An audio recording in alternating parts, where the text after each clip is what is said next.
bag there. Oh, Don't it lose that. fell? Yeah. Oh, no. Thank you. Julie. How's this? Oh, come on up here. Oh, you want Yeah, up yeah, here? yeah. Okay. Mic And check, then 1, 2, 3, come 4, to the 5. left. Whoops. There you go.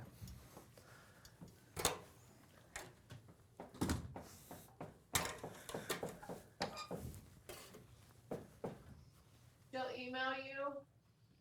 They really like it when you whistle. Audio folks love that. Yeah. I can barely whistle, so. And then for focus, you do a lot of this.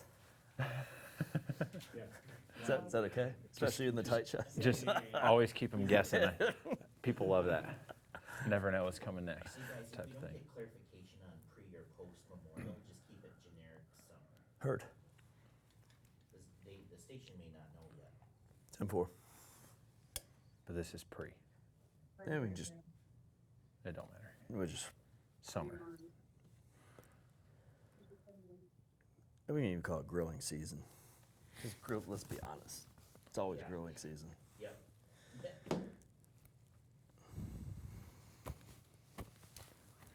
Hi, Eric. Hi, Jacob. Hey, good morning, Julie. How are you? Good, how are you? Awesome. Standing next to these beautiful grills and fired up flavor, you know, good things. Looks good. Wish I had aroma vision. I'd like to be able to smell that. Hey, so we're taping this for playback, so I will read the introduction and then we'll get started with questions and answers if you guys are ready to roll. Absolutely. All right, awesome. Thank you so much for your time. Thank you. In 3, 2, 1. All right, the summer season is just around the corner, and you know what that means. Let's get grilling. Joining us, two nationally acclaimed barbecue chefs, Eric Gephart and Jacob Lubbers, are going to share tips and tricks on how to have our very best cookout. Gentlemen, welcome to Good Day Live. Good morning, Julie. How are you today?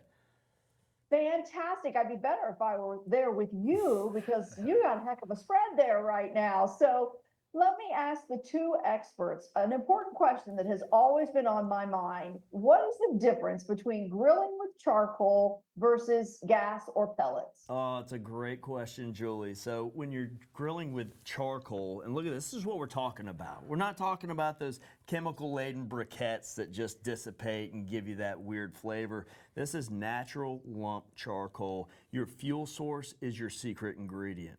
It burns hotter, it burns longer, it lights faster. This is what you want when you're dealing with gorgeous ribs like Chef Jacob's created here, or these ribeyes that I've smoked low and slow and then seared. Really, natural lump charcoal is the way to go. You know, when you're doing gas, you're not really imparting a lot of flavor. Again, the charcoal is absolutely gorgeous. Nice. And see, I've always wondered, and not the little briquettes you buy at the hardware store. No, we're doing lump charcoal. I tell you this too, think about when you're grilling a steak and it's rendering and those drippings occur. Well, what happens is that steak is just kind of cooking, and we've got a Kamado Joe behind us that I cooked these on. That dripping hits that charcoal, caramelizes, and then creates a smoke. So you're actually cooking on the charcoal, though there's a grill grate here. And you're smoking your ribeyes or whatever it might be with their own drippings, and you get that smoke ring. That's as good as it gets. That's as good as it gets. And you can see any other type of grilling, whether it's pellet or gas, you're not going to get this beautiful texture like you can see on some of these ribs, that beautiful mahogany flavor. It's just adding those big, bold, beautiful flavors that Eric's always talking about, and charcoal is the only way to get it.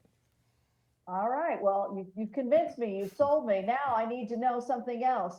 Digital grills. Tell me, what's the benefit of having that?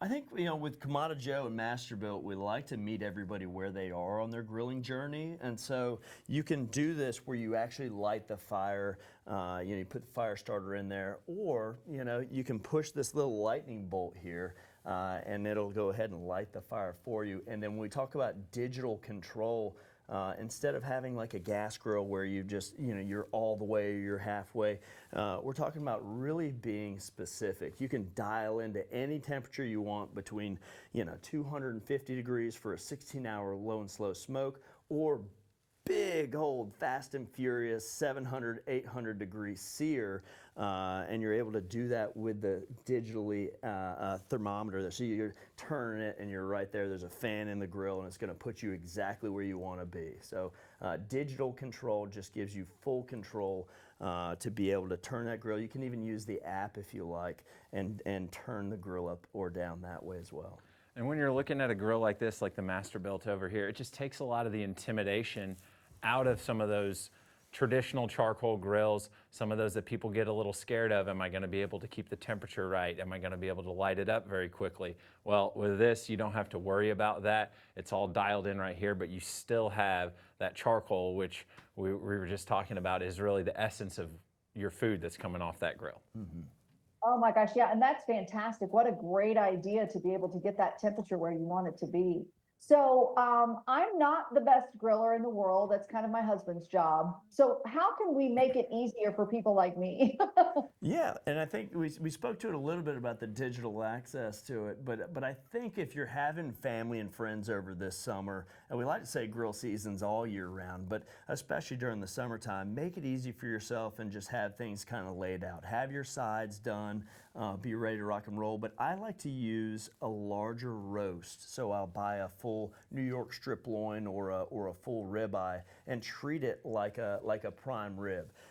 When you're dealing with a Kamado Joe, you get best of both worlds, low and slow and fast and furious. So smoke it to about an internal temperature of 120 or medium rare, take it off and let it rest, and then we call it the barbecue pause button, right? Now this can rest for anywhere between 30 minutes or 3 hours. Once you see family and friends, we're slicing these into individual steaks, seasoning that newly revealed side and blister searing it. So now there's an element of entertainment and you're putting it right on the plate. People feel like, oh my gosh, like I'm part of this process. We're having a party, and it's just a lot of fun. You don't get that with sauteing, right? So a grill party, you light that fire, there's a storytelling element, you're scratching a primal itch. It's just a lot of fun. It's fun and it's easy. I love it. And I'm usually that person that kind of doesn't time it out very well. So I like this low and slow kind of process because I'm usually, oh my gosh, everybody's coming. I got to cook these fast. And I end up with a not really like, it's hard to chew kind of meat. Well, the Masterbuilt and the Kamado Joe are really the easy button of grilling, if you will. But there's a prowess to it as well because you're using that natural lump charcoal. It's an age-old technique of cooking. And I think everybody's drawn to it in a way.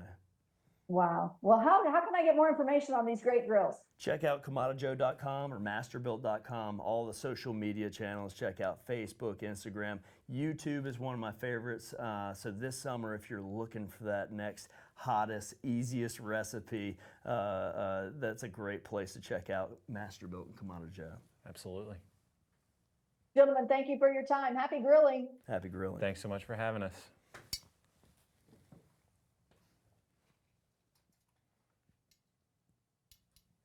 All right.